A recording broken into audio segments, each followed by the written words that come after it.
Good evening to you all. Ian speaking from LizianEvents Live. Before I continue with the guest of the evening, I just want to thank everybody so very, very much for your contributions to the live that I did on Friday night. It was absolutely fantastic. I've had many hundreds of people look at it. I'm really, really overwhelmed with the kindness and generosity that you showed towards myself and everybody involved that I spoke about. And I think I will do another update of the original Mansfield Mind, Body and Spirit show, because the list has expanded a little bit, and Liz will have the talk schedule put together by Tuesday. So I'm going to run another event talking about the talk schedule and the guests. So we'll get a few people on board as the show progresses. But the person that we're going to have on today is a very great friend of mine. I've known him for many, many years. And we will be talking about a cornucopia of things relative to his work. And we will find that he's done some fascinating things. And as we start the show, let's go with it. Our guest for this evening, Mr. Darren Stanton. How are you, D? I'm good. How are you? I'm very good, thanks, D. Thank you very much for your time. I know you've had an absolutely... You're busy with everything at the moment, aren't you? Yeah, yes. So, for those who don't know you, and I don't think there are many people who don't know, just could you give a little bit of information about yourself? Yeah, so started off... at a very young age, wanted to be a concert pianist. So obviously, people that know me know I play piano. And when I was Kirsty, when I was sort of 17, 18, really sort of, I did sort of psychology at uni. And for those that are old enough, over 21, there used to be a show called Cracker with Robbie Coltrane, where he was a psychologist helping the police crack crime. And I thought, that's a cool job, I'll do that. Realising later it didn't exist. So eventually was going to be a prison psychologist. So I did a bit of training in a couple of prisons and didn't like that. Eventually went in the police, spent quite a long time in the police, but during that time also trained in lots of other psychological disciplines. So really since 2010, since I came out of the police, I've worked in media and corporate as a behavioural body language expert, specialising in lying, deception detection. And since then, it's kind of, touch wood, it's kept going and snowballed. And you work for a broad spectrum of people, don't you? Everything from government all the way through to celebrities. It's quite a fascinating subject that you specialise in.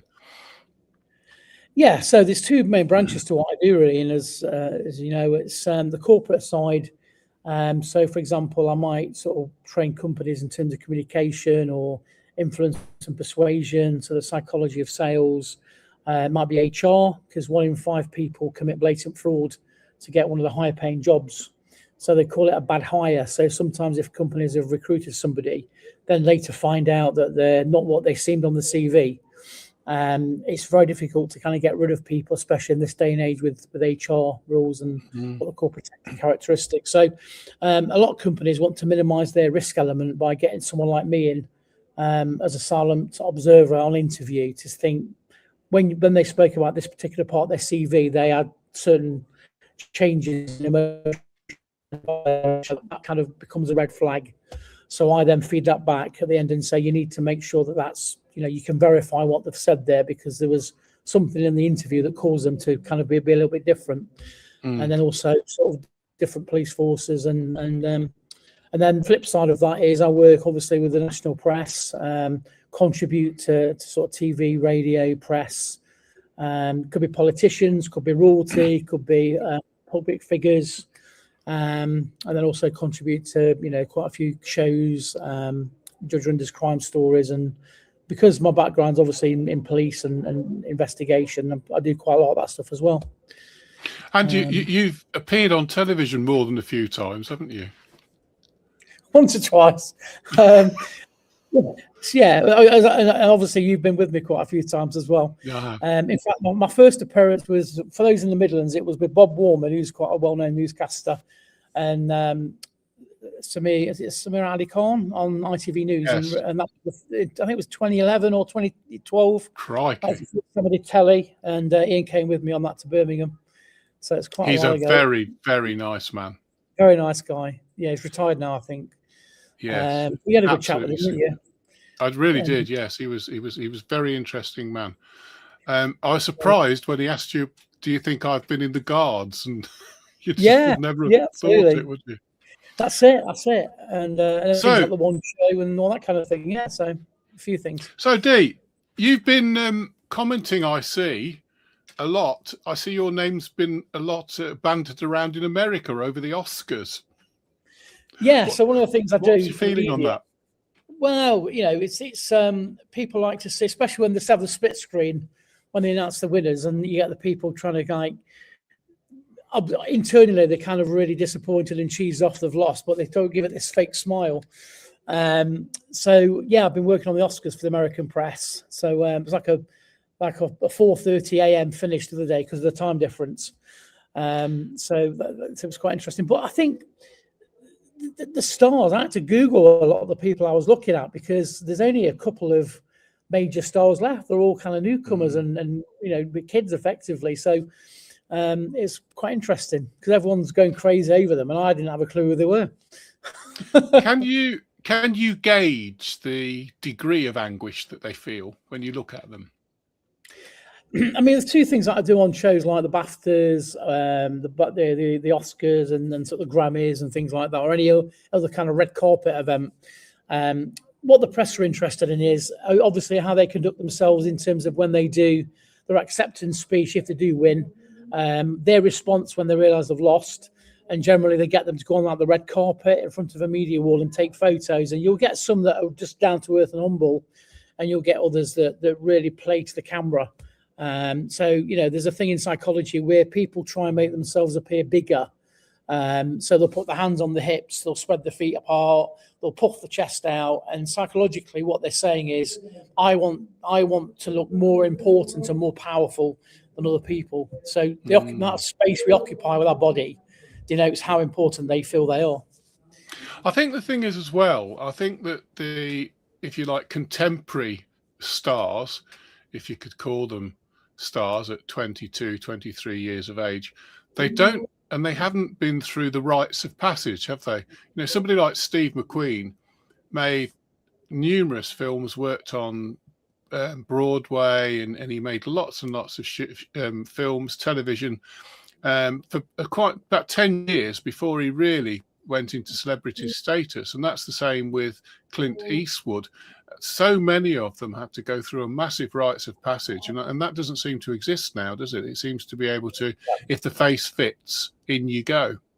And I think it's the same with music as well. I mean, you've got musicians like Elton John and Sting, or Prince and things like that, and a lot of the actors because of the craft. They loved it. It wasn't about the money; it was because they had a craft. And you're quite right. I agree with you that it's like now, because of social media and things like that, and a lot of these reality TV shows that I have to work on, things like Love Island and sort of Strictly and things like that, because people are being put on national television in these reality shows, and because they've never really had to work for it and have the resilience. That's why a lot of people tend to have a mental breakdown if they get evicted out of these shows, because like you say, people that have spent 10 years or even longer building up their craft and their profile, it's like myself, every time I've been on telly, I've had what's called a pencil. So they say, can you do next Thursday on BBC One? I say, yeah. And then you'll get halfway there and they'll cancel it, not because you've done anything wrong, but because media just changes it every minute by minute. So all those knockbacks gives you a sense of strength. So I think you're quite right. I mean, now a lot of people don't seem to have the resilience that the older stars and older musicians and actors had, because they haven't had the knockbacks. And Steven Spielberg is convinced that within 5 to 10 years, the human star will be practically non-existent. He's absolutely convinced that AI will take over. What's your feeling? Do you think that's possible? I mean, it is possible, but the thing is, it's like, okay, technology is good in some respects. Obviously, like you and I are doing this now, whereas probably 15 years ago, we weren't able to do it. So a lot more people work from home, and technology is good in its context. But I think in a lot of ways, it's dumbed a lot of things down. You know, people don't tend to develop a craft. You know, it's like ChatGPT. You know, people are writing books. I mean, it took me a year to write my first book. I've just got my second book out, obviously, which we'll hopefully discuss. But you know, people can write a book in less than 2 minutes. I mean, what's that? That's not them, is it? It's. And you can actually tell when you read a book that's been AI created. I can absolutely tell 101% as you read it. There's no depth to it. There's no spirit within it. There's no real essence within it. And I think that people, they don't really realize that when you read a book, whether it's a textbook, whether it's a piece of fiction, whether it's a book about a particular subject, you can actually sense the character of the person who's writing it, and that's what makes it really, really, if you like, it makes it captivate, and it captivates the person. Here's Liz. Look, she's been out. I don't know what she's been doing, but she's just come back from something or other. I can tell you, actually, she's just come back from promoting the LizianEvents original Mansfield Mind, Body and Spirit show, April the 11th and 12th at the John Fretwell Complex, Sookholm Road, Mansfield Notts. And she's just been out doing a massive leaflet drop and poster drop with Rob, her brother. They've had a very successful day by all accounts. They've really enjoyed it. And of course, Darren will be there, won't you, Darren? Darren's frozen at the moment, but we'll see how we go. So at the moment, we're talking to Darren Stanton. Show date's 13th of June. Tickets available online. We'll talk about that in a minute. So Darren's completely frozen. I think what we'll do... No, he's coming back. Have you returned, Darren? Yeah. Yes, sir. Good. Darren, so... You went funny as well on my side, so I'm not quite sure what's going on. Well, I think the thing is, with all of this, with streaming, you start to use a lot of information, and it goes down the lines. Don't forget, it's coming out. It's coming out to you, out to me, down to it. All right. Myself and Rob spent the day out promoting the original Mansfield Body Scope in 1992. One thing about Darren is going to be there. Now, Darren, we've spoken a little bit about the Oscars. Let's talk about something that you've got. Well, not planned. It's actually going to happen now. And we're going to talk about this. And we'll talk about it first before we talk about your books. And it's this. Darren Stanton, Inside the Mind of a Psychopath. Live, immersive audience experience. 13th of June, Nottingham. Tickets on sale now. Very interesting. Before I bring you back on, it really is going to be a humdinger of a show, isn't it? Yeah, so obviously people like to watch a lot of crime documentaries. Obviously, I'm in quite a few crime documentaries, and one that I'm in with Rob Rinder is Interrogation Secrets on Amazon Prime. So I think people are fascinated with serial killers and things like that, even though it's not a nice subject. So basically, the evening, I won't give too much away because it is immersive. So we're going to be discussing, it's based on my kind of book as well, because not all psychopaths are serial killers. We can meet a psychopath, any moment of any day. It doesn't mean they're going to kill you, but the pathology, the psychology behind the way they see the world and the optics, the way they see things and operate, is by definition can be psychopathic. So it runs on two levels. Is one, to make people aware of how, potentially at work, in business, in a relationship, at some point in your life, you're going to encounter a psychopath.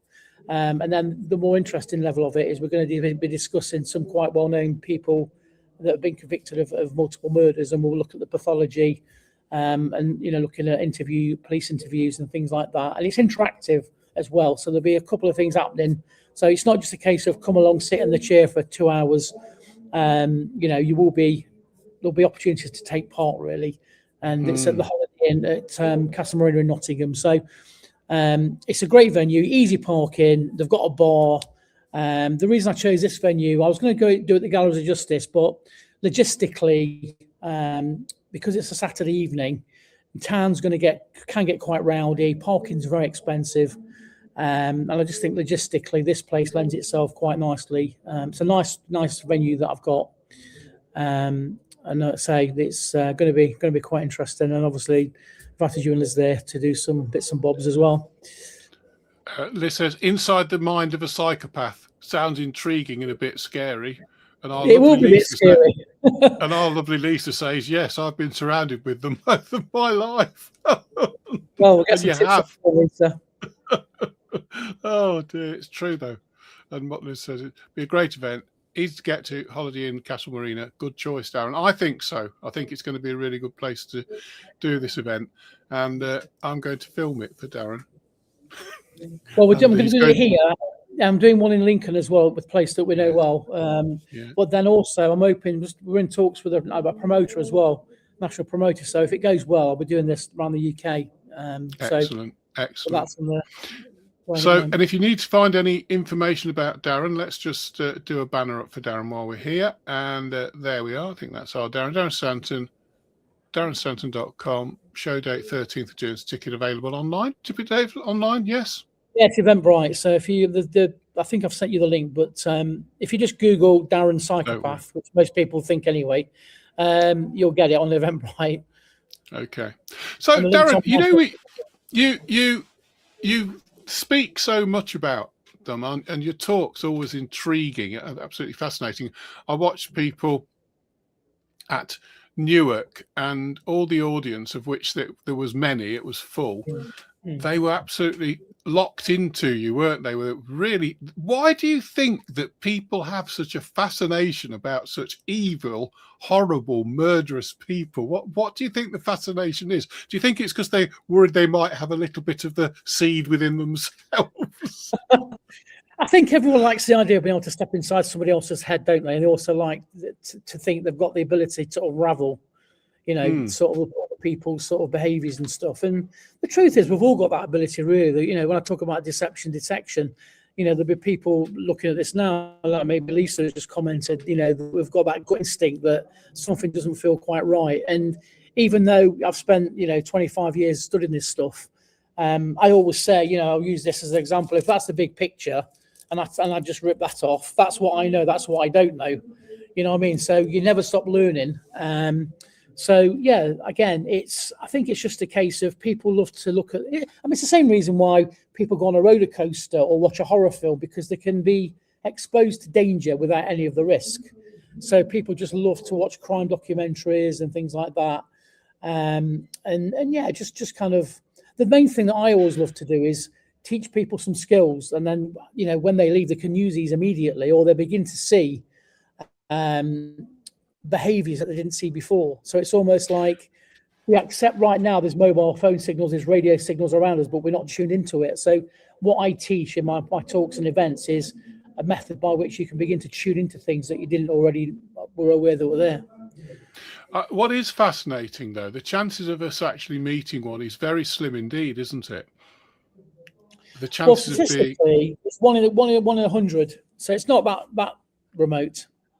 Yeah. So I always say, like in an audience of 100 people, there's statistically potentially one psychopath or sociopath, and the main difference is in sociopathy, somebody knows they've got certain issues, but they're aware of them. Whereas psychopathy or being a psychopath is they'll just do it. It's almost like being a shark. It's kind of visceral, very primeval. So if someone wants a particular thing and someone's in the way of them, they'll just plow through them, either physically or mentally, to get what they want. So they lack the emotion of is a psychopath different in general terms to your average murderer? Well, again, to do what a lot of these people do, I think there has to be. I mean, murder generally, I won't sort of give too much away, but I'll do this on the evening. But murder is generally committed to cover up something else. So it could be through like an affair, it could be jealousy, it could be for financial reasons. There's about 4 or 5 different reasons. Thanks, Liz. Thanks for putting that up. There's lots of reasons. Some people, kill out of necessity. Some people do it by mistake. They lose them. But when people, this is why the term serial killer came out some years ago, because 99% of the time when someone is murdered, the victim knew the offender. But the thing that threw the police, back in the day when this term was first coined, was the fact that serial killers, their victims are random. They weren't known. So therefore, the lines of inquiry that the police have are very minimal. And that's why some of these serial killers go on, to kill multiple times. Fascinating. Yeah. And a very, very senior police officer, before we went live, actually told us that the statistics with Nottingham are nothing like people seem. So they've had their first firearms offence in 10 years. That's amazing, isn't it? I think the media love it. Although I work in media, we can't believe anything. There's a guy that does similar work to me in America, and he said to me, because he's been in the FBI, and he said, in the last 15 years, how many traditional bank robberies do you think we've seen? So, people in ski masks with shotguns going into a bank saying stick them up, in a place like New York, and it transpired there was 2 in 20 years, because crime now is just all online. It's all digital. So, the idea of somebody going in with a ski mask into a bank is just so minimal now. It's difficult to fathom, really. There you go. Are psychopaths narcissists? That's a great question, Kirsty. Not always. You can have a narcissist that's not a psychopath. So I've got a client at the moment. I don't tend to do a lot of clinical work anymore, but I've got a client that's got particular issues at the moment with somebody. So there's certain traits. I think the thing about it is that narcissists tend to know what they're doing, whereas psychopaths, it just feels so ingrained in their personality. They're not even consciously aware of the fact that they may potentially be hurting somebody. But the narcissist, they have a planned strategy that they tend to do. So a psychopath can be a psychopath without having some of the narcissistic traits, if that helps, if that makes sense. It does. It's very interesting. Can you be a psychopathic narcissist? Yeah. Can you? Yeah. God, with narcissism, that would be a dangerous character. Well, narcissism is generally, again, it's become a very topical word. People have gone, always that they're a narcissist. People say, Meghan Markle's a narcissist. I've not met her, but, anyone that, and gaslighting is another popular term. So anybody, male or female, that systematically, in psychology, we call it systematic desensitization. And it's effectively, I'll give the analogy that maybe many people have heard before, whereas, if you've got a saucepan with cold water, if you throw, not that you would, but if you threw a frog in there, it'll obviously get cold. So if you incrementally turn the heat up over, say, an hour, the frog would effectively boil and die in the saucepan, because it's got used to a different change in environment. Whereas if you chucked it straight into a boiling pot, it would jump straight out. So a lot of the times when I used to be a police officer and go to domestics and you'd see really extreme things happen, this would be a gradual process over many, many years. And that's what narcissists tend to do. They'll drip feed, constant criticism of the person, and they do a thing called push-pull, which basically means they'll treat someone like rubbish, which means push them away and blank them. And so the other person then gets self-doubt, then starts texting saying, I'm sorry, when they've got nothing to be sorry for. And that process carries on. So that's the classic textbook behavior of a narcissist. It's about power and the assertion of power and control. So when people come to a well-being or a mind, body and spirit show, and they come to listen to you talk, how do they take away something which is of benefit to them? How do they learn from you which benefits them in their day-to-day life? It's a great question, Ian. And so what I will say is that if I give someone an audience, and as you know, I sort of delivered from 50 people up to 3,000 people. Yes. So sometimes the smaller groups are better because it's more intimate and you can take a lot more questions. But essentially, if I give someone or an audience the amount of information that they can consciously take on board, they'll only retain about 30-40%. Whereas what I tend to do is I give a real kind of like a buffet of different topics. So, you know, each person can take out what resonates with them or feels right for them or looks right for them. You know, so it may be an issue at work going on, or, you know, there may be an HR, and they can take some of what I've taught. And so I always say, you know, you don't have to like take everything. You don't have to take anything what I say, but certain parts of what I do, obviously the talk I'm doing at Mansfield, will give people some skills. Even the smallest of skills can really enhance, you know, a situation that people might be, might be experiencing. I think when you look at the way that, if you like, the state of the nation, we are absolutely surrounded with people who are headless chickens. And do you find it? I know, because you're asked to comment on politicians, for example, for other countries, news groups in other countries. And when I was in America recently, I was absolutely fascinated with the way that they actually report about our news. It's completely different in every single dynamic, totally different. And I know that you have to report on other people. When you look at these people, do you I don't want to lead you in the question, but do you sometimes think they're actually out of their depth and they really don't know what they're talking about? Yeah, absolutely. I mean, the thing about I'm just looking at Lisa's comment. Yes. America tends to get trained a lot more in sort of media. I know Trump's a bit of a blip on the radar. I mean, I get a lot of work on the back of Trump, but certainly British politicians, for example, I mean, you talk about people abroad, but a lot of British politicians, you know, including Starmer and people like that, they're terrible. You know, they get wheeled out onto Good Morning Britain. And you can just see this is another myth, that just because someone's a politician or very high up or very experienced in something doesn't mean that they're going to be great liars or great communicators. You know, we cannot not communicate because all things that we do are unconscious. So, you know, a lot of the times, and it's true of, you know, a lot of politicians abroad, that even though they're very well rehearsed, sometimes they'll give away, you know, or they'll leak, what we call leakage, emotional leakage. So if they're saying, yeah, I'm really happy to answer that question, great question, but then they'll flash something called a micro expression, which is a fleeting flash of emotion. So if I just suddenly go, I'm really happy you asked that question, Ian, and then I'll just kind of go like that unconsciously, it means you've asked something I didn't want to talk about. So we've got a conflicting non-verbal gesture versus, so we always go with the non-verbal, because really words are cheap. Say talk is cheap, and it's true. So that's what I look for, is the incongruity, the differences between what they do and what they say. I found it absolutely fascinating. Quite a number of years ago, I was talking to somebody who had watched Tony Blair talk and give speeches on numerous occasions. Yeah.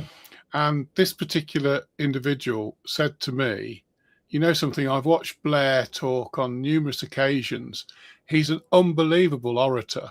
The way that he presents himself and what he talks about is incredible. But when you leave, you have absolutely not the slightest idea of what he's been talking about. Yeah. Well, go on, sorry. How does that work? I worked on the Iraq inquiry, when they have a select committee, I've worked on quite a few for the press, and one of them was the Iraq inquiry, when obviously he was challenged on a lot of the whys and wherefores. I agree with you. Tony Blair, taking the politics out of the equation, Tony Blair is a fantastic speaker. He's very stoic, very still. He's almost like a lizard on a rock. And even some of the most provocative questions that he was asked, he just sat there like this. It's called a steeple gesture, which is something that people in authority tend to do. Trump does a reverse steeple gesture, which is this. Obviously, he doesn't hold his arms up, but he sits with them in his lap.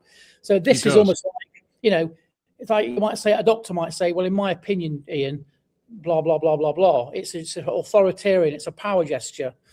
And he does that quite a lot when he's listening, because he was a barrister and they're used to sitting for hours and hours and hours, taking on information. So, that's what I thought. That's what I think made him such a good speaker. And he's on the speaking circuit even now in America, gets $1 million a go. So Yeah. I need to sort of get over there. But I know. yeah, great speaker. I know that, as you well know, and Liz knows, I don't think, I'm looking in front of me now, I don't think there's a book I haven't that's not been produced about Steve Jobs. I've read absolutely everything about Steve Jobs I think you can get your hands on. But there is a book called The Presentation Secrets of Steve Jobs. And it is an absolutely, totally, if I've read that book once, I've read it about 20 times. I've got it on my phone and I've read it so many times. The man was an absolute master at presenting his products to the world, and he did it in such a simplistic way that he affected them. And would you believe that when he did his State of Apple speech, did you know that he rehearsed that speech, which lasted for exactly an hour? He rehearsed it for the equivalent of 6 solid weeks. Yeah. He was, because he knew how much it was important it was. But the other thing is, whenever people met him, he had a cutoff. If you ever betrayed him, that was the end of the line. There was nothing that you just couldn't come back from it. You just couldn't come back to it. But if you benefited him, he would reward you beyond comprehension. So he'd definitely got some form of psychological thing going on, particularly when it came to his illness, because when he was first diagnosed with his liver tumor, well, he had a very, very difficult place where he had this tumor. He could have had an operation, very complicated, but the chances of survival were about 85%. They were phenomenal, absolutely phenomenal. I'm talking survival, full stop, recovery, not survival from the operation. And he said, no, I'll work with it myself and I'll just drink juice. And that's what he did. Where does that, that incredible intelligence, where did he lose that? What's the psychological balance behind that? It comes down to belief systems, doesn't it? And believing your own press, really. So I think, because he was at the time, he was the richest man in the world. Probably just thought he could walk on water. I mean, I know you've read a lot of his stuff, and I've read some of it. And sometimes, the people have reported he wasn't actually a very nice guy. Like you say, he was quite blunt. If he called you a bozo, you were done. Yeah, exactly. And his main sidekick was Johnny Ives, the guy who was like created a lot of the products. But these people say to him, like, why do you keep wearing the same clothes every day? Have you only got like a pair of jeans and a black t-shirt? And he said, well, he actually had about 100 pairs of jeans and 100 black tops. Black t-shirts. Said, I don't want to have to take the time to think about what I've got to wear. And that became his uniform. And that's why he was always in that top and jeans. Yeah, and before he was married, his house literally was one room, and within the room, he just got a bed and a chair, no microwave, and a fridge. And he used to have all of his products just on a shelf that he used to look at. On his, I think it was his 40th birthday, there was a massive, massive party that they had in Los Angeles, and it was absolutely massive. And he was given Rolex watches and diamond ring. This whole list of gifts that he was given is just absolutely amazing. And you can really autism, possibly Lisa. But he, I mean, it could well be autism.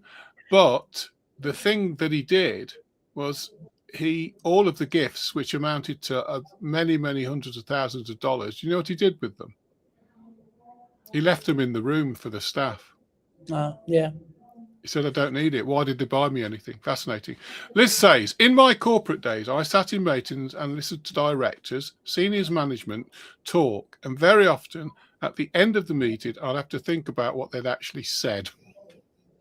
So many times it was strings of words which meant nothing. and I'd look at others, colleagues, nodding and agreeing. There was one I called Captain Cliche, who literally strung together cliches which made no sense whatsoever. And these people were running in airlines. Yeah. Oh, God.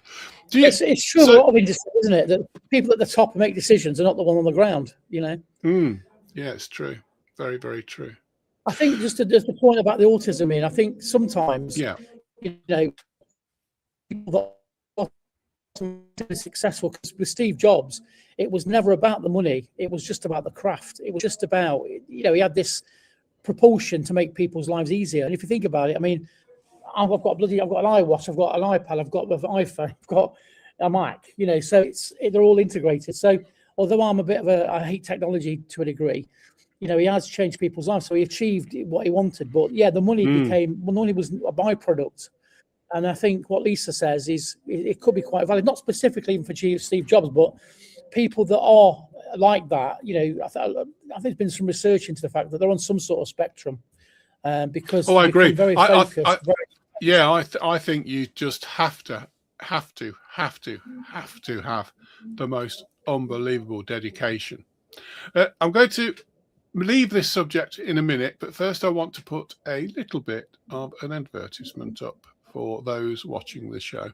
We've not got long to go for this. Darren's going to be on board. We've got a fantastic group of people, and I mean a brilliant group of people at this. The original Mansfield Mind, Body and Spirit show will be held on April the 11th and 12th and October the 10th and 11th at the John Fretwell Complex, Snookholm Road, Mansfield, Nottinghamshire, NG19 8LL. That is the original Mansfield Mind, Body and Spirit show held at the John Fretwell Complex, Snookholm Road, Mansfield, Nottinghamshire, NG19 8LL. And there you are, Dee. Just very quick aside, none of this that we are doing at this moment, it is pure majestic black magic that's happening here, isn't it? That we can, I'm just looking, we've got 4 people and we've had 6 or 7 people on this live stream with Facebook, but I'm just looking at the figures for YouTube. We've got people in America watching this. Sure. We've got some people. It's just simply amazing that, down to this thing. Free parking at the venue and easy to access. Absolutely brilliant. Darren's going to be there. And we're also going to be streaming some of the talks live from the talks, and they're all going to be recorded. So not only will we be doing an amazing amount of audio recordings, we're also going to be doing video recordings at the show. We're really pushing this now so that we can connect all the events together. People can get snippets of what they can see at the shows. It's a really great thing that's happening. It's worth putting the effort in. Darren, now, Kirsty bought your book at Newark, and do you know she read it in one go? Oh, right. Okay. That's good. Tell us a little bit about your book. I'm shameful, people, that I haven't got an image of it on here, but it doesn't matter. Darren will tell you all about it, and if you zip onto the website. Go for it, Dee. Yeah, so basically it's called Dark Art Body Language. So it's really looking at some of the what I call dark art psychology. So it covers the things like narcissism, people that are trying to kind of take control, potentially gaslight you. So it's not an instruction manual for people that want to do harm. It's what I call countermeasures and silver bullets. So in mythology, we see films about werewolves. They use silver bullets to kind of kill the werewolf. So I call them the psychological silver bullets. So it's a way for you to recognize when people are being manipulative and countermeasures in order for you to kind of block them. So it's not all on doom and gloom. It's got some really positive stuff in there as well. So it's on Amazon. So if you Google Dark Art Body Language, it's on Amazon. And I'll be doing book signings on the day at the show as well. It's a lot of work. I've got some very good feedback, but if you're not in the UK or not going to be able to go to the show, It is on Amazon. So if you name in, you'll get my first book as well, Project Jam Jar, and then the second book, which has just gone live on there. And also, I'm also doing a audio book as well, which is not launched yet. So there'll be an audio book soon. Excellent. So that Lisa will be able to listen to it at her leisure, and it is a cracking book. Here you go. Look, I read it on the Saturday night and then gave it to Jackie Marsh. Thanks, Kirsty. Appreciate that. Very nice. Yeah. I mean, that's just so nice to do. That is just a typical of the generosity of Kirsty. She's so generous. And there you go, Lisa's great. I think it will be really. People do like audio, don't they? They're people. Yeah, I do. I've become addicted to it. You can listen to it anyway, can't you? I mean, I've always got my headphones with me and stuff. So, you know, I tend to. I mean, I'm one of these people. Maybe I'm on some spectrum as well. I don't know, but I prefer to listen to things. I tend to learn things more quicker than reading. You know, so yeah, I agree with you about the audio. It's that's why I decided to do that as well. I've been listening to a lot of Jose Silva, the Silva method stuff. Very, very interesting. And I think that listening to it, you seem to get a really deep, in-depth idea. But I think when you look at like the Silva method, a lot of it is psychological. A lot of it is the things that you learn when you learn about hypnosis and psychology.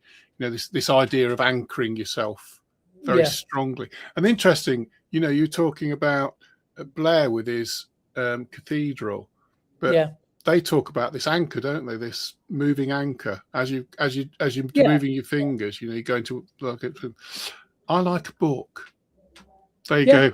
I like chocolate. Learning style is. Everyone's got a different learning style. Yeah, chocolate. So some people like to see things. You know, that's why in the course of when I do my presentations, I'll have slides, but I don't do death by PowerPoint. There'll be people like you've just said, Lee, so more of an auditory person, likes to listen. So you'll be listening on audiobooks. And some people are more kinesthetic and they like to have an experience. So in my stuff, you know, there's always slides, there's always me rabbiting on, and then there's also a physical kind of aspect to it because I do a lot of immersive demonstrations. So, you know, if you know what your particular learning style is, so you just match that. So if you know you're an auditory person, then obviously, you know, you will gravitate towards audiobooks. Yeah, absolutely. Do you think that if say you had somebody who knew that they'd got they were say a psychopath, do you think that they could actually decide that they didn't want to be a psychopath anymore and they wanted to become, you know, somebody who wasn't living in angst? Because it must be, you know, being in that world, it must be difficult. It must be terribly difficult. Do you think? The thing about psychopathy is, again, in psychology, for those people that are watching that are hypnotists or therapists and stuff, they'll be aware that there's two factors to this. Is, you know, they're either associated or disassociated. So the people that are watching right now, if I get you to imagine a memory, okay, anything at all, and as you do that, you'll either be in the memory, you'll either be looking at it through your own eyes, or you'll be looking at a picture of yourself over there. So if you're looking at yourself in the memory and you're separate to the version of you, that's called disassociated. And if you're looking at the memory through your own perspective, that's first position, that's associated. So a lot of psychopaths, they don't seem to be able to see that distinction. They're always associated in it. So there's a big debate in psychology, again, which is nature nurture. Are we genetically predisposed to be, you know, this thing, or are we, you know, is it socialization? Is it something that we've so there's evidence to support both really. You know, when I was a police officer, you know, I knew a family of 5 brothers, 4 were criminals and 1 became a solicitor. You know, so they had the same upbringing. So what was it about that particular one individual that, you know, why did he stray from the way they were brought up? So there's evidence.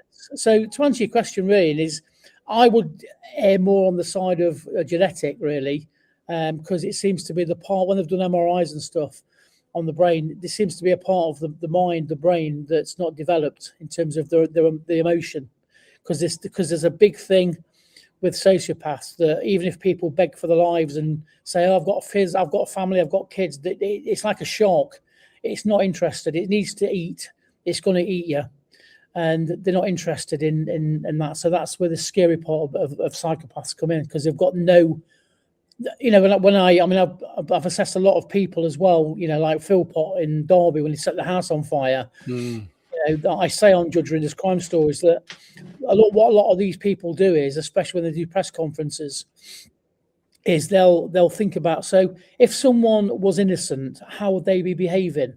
And they do their very best to act out those emotions, and they try and emulate the emotion of someone that's got somebody missing. But what they don't fathom on is the fact that potentially somebody like myself is sat there at the request of the police a lot of the time, and the police will suggest to the immediate family, because 90% of the time if someone goes missing, they'll suspect the immediate family straight away, and a lot of the time it's true. And therefore, so when someone does not have more knowledge than they're saying, they will unconsciously leak it out, even though they're trying to basically come over as this innocent person. They cannot not communicate and leak out like red flags, emotional leakage. I like that, Lee. So it's not nurture, it's nature. Yeah, I would agree with you, Lisa. I would agree with you. I like that. I know when I watched your reel at Newark, I was fascinated when Huntley was talking and being interviewed, and the horror of that is that while he made that interview, the girls were probably still alive. I mean, it's just horrific, isn't it? Well, obviously he's now brown bread himself. Yes, of course he is. But I'll say to an audience, if you imagine now, you've killed those two kids, you've killed those two girls, you've strangled them in the bath, and you're standing there with Sky News and the cops 3 feet away. You've got to appreciate the absolute chilling nature of these people that can stand there, and even maybe the parents were within feet of him as well. And he's gone through this process of saying, he even said at one interview, it's hard to believe these people are among us. And he gives a little smile of what we call duping delight. So if you know what to look for, because at the time I said straight away, this guy's done it. You did actually, I know you did. They love the adulation. They love the kind of, they call it peacocking. It's like, look at me, look at me. And Huntley was classic in that as well. Would you believe that? Well, it's nothing to do with the case of belief. I can't watch Ted Rillington Place. It's such a sinister film, and I find that Attenborough's depiction of Christie is just horrific, and I can't watch it. I just can't. I just can't watch it. Why is that? I can't watch horror films where someone's dignity has been taken away. Anything where one person disempowers the other, whether it's through like a narcissist or whether it's like murder. Even if it's a film, I just hate those films. I can watch psychological thrillers, but anything like serial killer, I just can't for some reason. I think it comes down to your core value, Ian. For 99.99% of the population, it's a difficult watch. Well, they say, people that, for example, go on to say commit rape as an offence. There's overwhelming research that links rape with childhood arson. So if someone's an arsonist, it's what they call in law a trigger offence. So if someone's an arsonist when they're a young person, so when I used to get sent out to maybe a car that got set on fire, or people used to go around setting skips on fire, you could pretty much have a certain bet that 99% the offender would be sat or stood in the onlookers watching the fire brigade put the fire out, because they literally get off on it. And later in life, because rape and arson are linked psychologically to power, because rape is all about power. Fascinating. Well, horrific, absolutely horrific. So let's move away from this and let's cheer it out. Oh no, yeah, definitely. I love a bit of Silence of the Lambs. Yeah. Absolutely. Another bit of a dark old There's a funny line in that, Kirsty, because when he goes to see the senator, there's all the, and it's like there's a funny line when he goes, "Oh, one more thing, Senator," and she goes, "What?" He goes, "Love your suit," and it's just sarcasm. So, where do you? This is the question.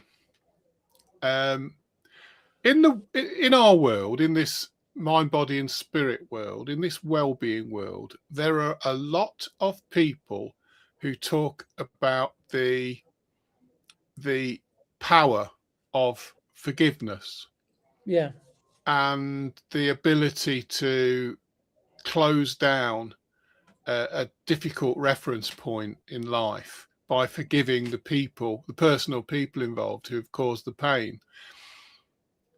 How do you think that works? Do you think it does work, or do you think it's down to the person?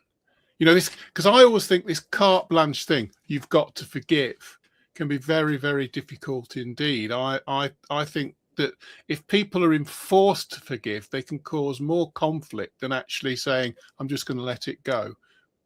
So on this level that we're talking about now, there's changed a little bit about the world that we are in, the shows that we do. Forgiveness. What's your thoughts on that, Dee?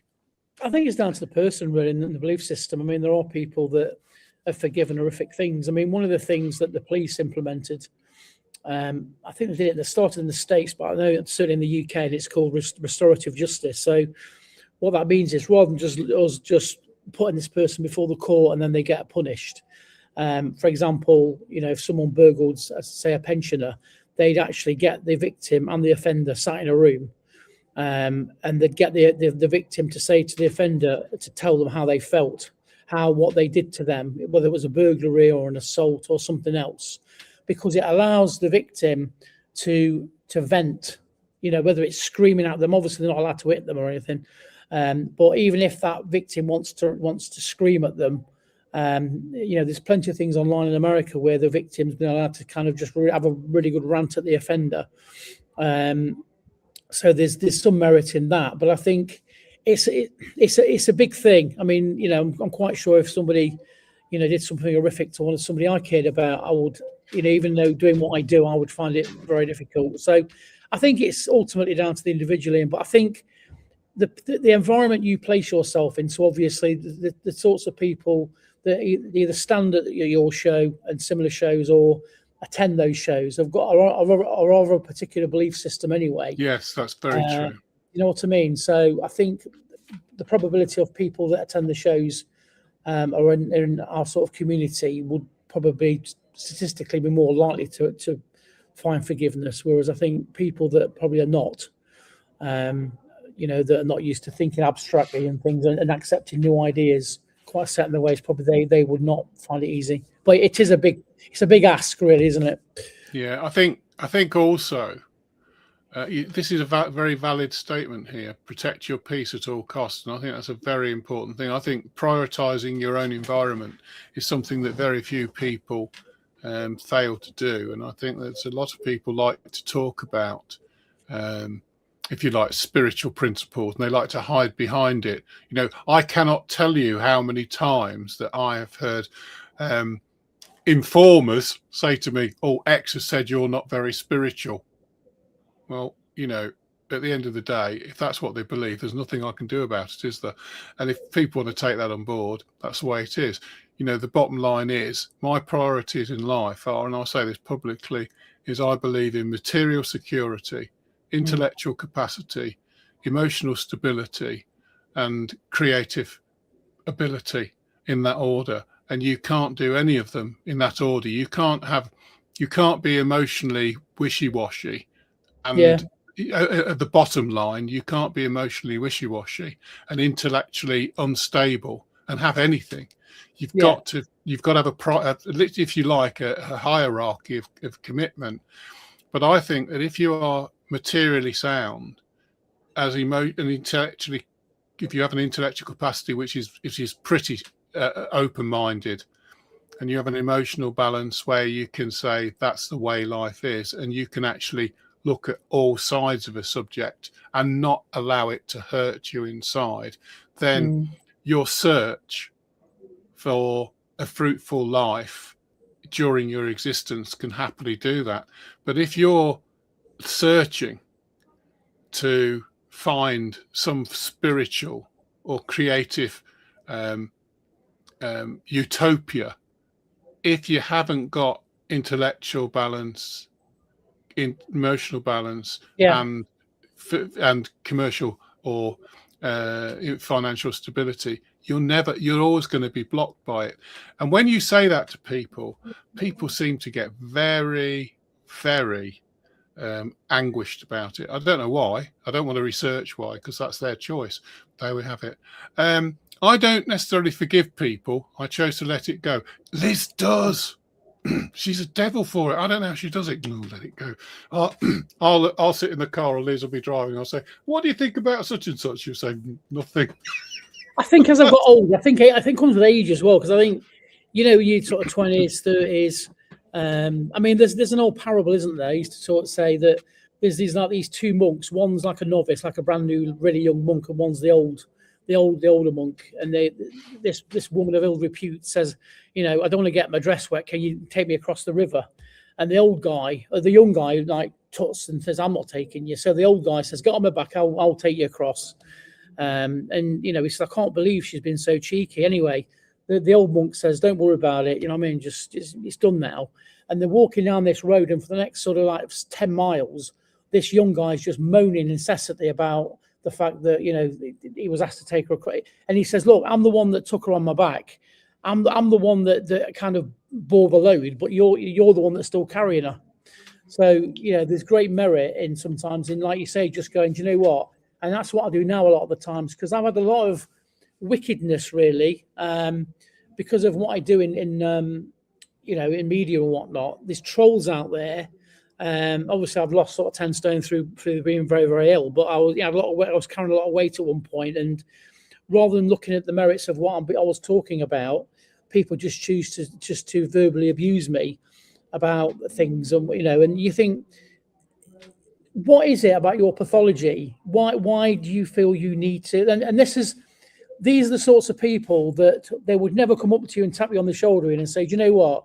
I don't like you," right? But they'll do it under the anonymity of a keyboard. Do you know what I mean? And if you search their username on, say, on a forum, it'll all just be venom. Every post, not just to you, but every time they post, it's venomous. There are some. I think there are some people in this world. Well, quite a few people in this world who are just vindictive. Yeah. And vindictiveness is their pleasure and happiness. To some people, I think being vindictive is their addiction. They love to see it, and they love to see people hurt and in pain. Abuse is a it's all about it is abuse. It's all about power. So whenever I get stuff, and I don't tend to reply to people, but if I do, I just say thank you so much, because your comment lets me know that I'm doing really well. So thank you.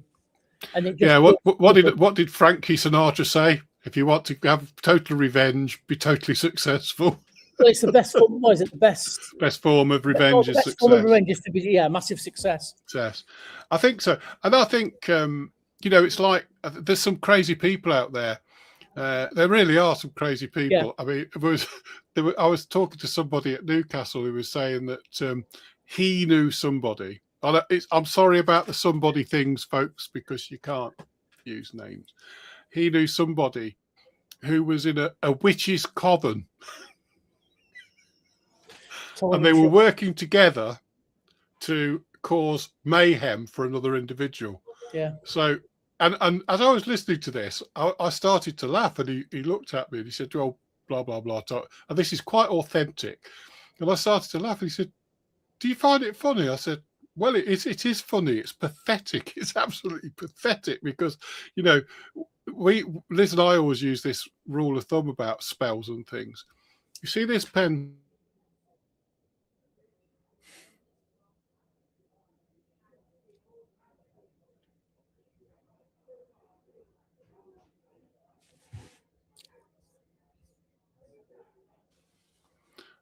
Lost it there for a minute, Dee. Yeah, you froze for a minute. Yeah, no, I didn't go anywhere. Yeah, if you put that pencil on a table and ask one of these magical people to move the pencil with their mind, they could not do it. End of story. Never. Telekinesis does not exist. If they can't move the pencil, what the hell can they do to a human body? This is really good. It's really good, that actually. Yeah. Poppycock. Absolutely right. Unbolded ash. It's a shocking word. Lisa, I've been to so many places where I attract abuse. It's hard, especially when you're home environment, because you can feel unsafe, and it's so true. It was a spell. I think when people dislike you, I mean, unless you're like going around being really nasty, I think I would. It's how you look at it. I think sometimes, because it's not nice.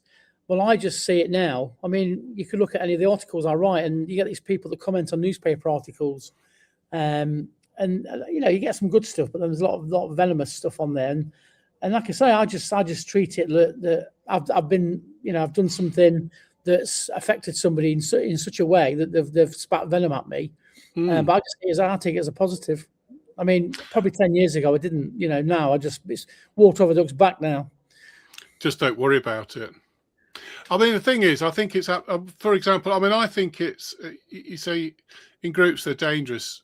Sammy, even at uni, had a knife in their room. You know, that's Sammy's, Lisa's son. And the thing is, what you've got to think about, I think, is that, you know, not everybody is ever going to see eye to eye with everybody with regard to their opinions and ideas. But my Bible is a book about critical thinking, and sorry, Lisa, sorry. My book is my absolute book is a book on critical thinking, and I've learned so much about it. I just never ever cease to just love reading this book. And it talks about confirmational bias and the way that people will just pick away at a specific area to qualify their point of view. Yeah. And and isn't it interesting is, you know, when I saw a lot of the comments that people made about you when you were making some very interesting statements about public figures, instead of rationalizing the things that you were saying and say, well, I don't actually agree with you on this, blah, blah, blah, they just call you overweight, obese. And as if the fact that your physical appearance has any bearing on your intellectual capacity. They just don't see it, do they? Well, no, but I mean, the flippant answer is, I'm going to get in my brand new Mercedes, so up yours, mate. Yeah. That's the flippant answer. So, I hope that goes away, Lisa. I hope that goes away. You don't deserve that at all. No, you really don't. So, if we look at, we're going to wind it up in a minute because as normal, Darren. Yes, I can talk for England. We can. I think it's just absolutely fascinating that, you know, that the 4 or 5 of us have been on this hour and made some really interesting points. And I think that's a uniform and quite powerful way to do when you've got people from all different walks of life coming together and actually having a conversation based upon 2 people talking, of course. But I think it's absolutely fantastic that you're able to do this. And I know you do so much when you're working with pulling people together. And I know that a lot of your work that you have worked with people for nothing, and it's absolutely fantastic that you do so. Fascinating listening to both of you. Thank you. You ought to have sat in the back of Darren's Jaguar or Mercedes when we're driving down to London and listen to the conversation. We've had some fun times here. We really have had some fun times. It's been an excellent show. Just want to go over a couple of pointers before we go. Where are we here? Banners. Darren can be found on Darren Stanton show date 13th of June. Tickets available online. And this is the show, Darren Stanton's Inside the Mind of a Psychopath. Live, immersive, audience experience, 13th of June at the Holiday Inn in Nottingham, and it's absolutely brilliant venue. I'm sure it's going to be tip top D. I've got no doubt about that. Thank you. And Stephen Blake, I know that I'm talking about this quite often. Tribute to Stephen Blake. Stephen Blake, 1953 to 26, muchlove.com. Trudy would be absolutely over the moon for you to, if you knew Stephen, to leave a few thoughts. It's a lovely site to go on. There's so many people have been so good. Darren can be seen and met and spoken to, and you can buy his books at you really can, and it's superb, and you can do that at the, let's wait for the ticker tape to come round. Go to LizianEvents and you'll find the original Mansfield Mind, Body and Spirit show, April 11 to 12, John Fretwell Complex, Soak Holm Road, Mansfield, Nottingham, NG 19888L. Liz has been out ticker taping all things all day long with that. Absolutely brilliant. Lisa, thank you so much for being on board. You've been absolutely brilliant, and very, very brave indeed. These hours pass far too quickly, more entertaining than terrestrial TV. It is. Mr. Darren Stanton, yeah, I cannot thank you enough for being with us. It's been absolutely brilliant. Asking me again. Have you a few words of wisdom to give to our viewers, because it will come on board with quite a few people later on in the re-shows?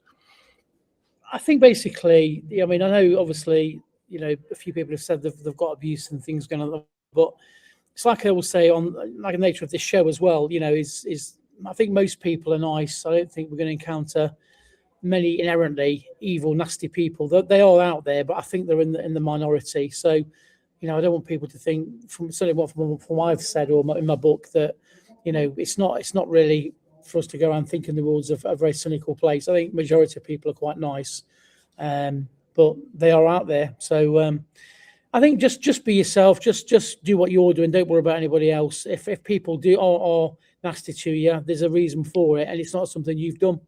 It's their problem, not yours. Great.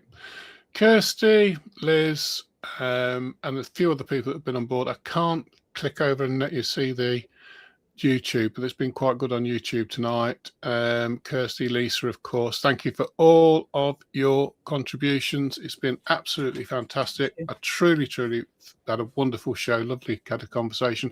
I'm hoping that people will have taken something away from it. I'm sure they will have done so. Darren, please stay on board. I'm going to wind it up now. Thank you to everybody, and thank you for your interaction. That's what it's all about. It's absolutely brilliant. I'm so pleased that people are doing so, and we'll see you soon. Darren, thank you. Off we go. Thanks, everyone.